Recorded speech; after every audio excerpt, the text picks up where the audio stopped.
Hello guys, welcome back to my YouTube channel. In this video I am going to show you how to fix difficult mic not working on iPhone iPad. So guys, you can easily fix this problem. So first of all, tap on mobile phone setting, scroll it down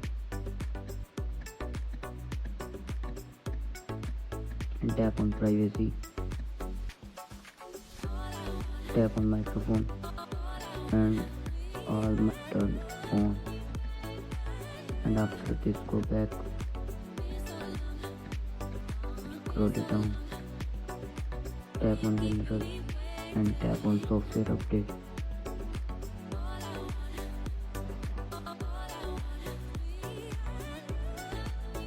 Update your iPhone to latest iOS version, and after this go back,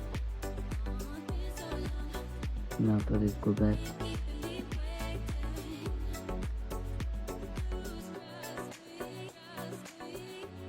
now tap on App Store,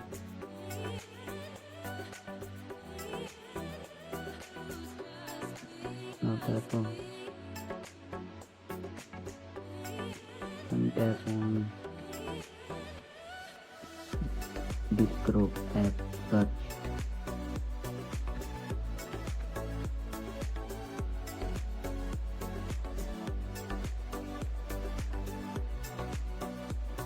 Check for update. If not updated your app, you need to update your Discord app.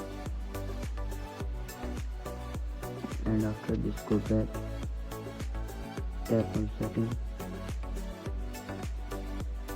tap on general and tap on shutdown and power off your device and turn on. After this passcode and after this go back. After doing all step, your problem will be fixed. Hope you like this video. If you like this video, please do subscribe, comment and share. Thank you.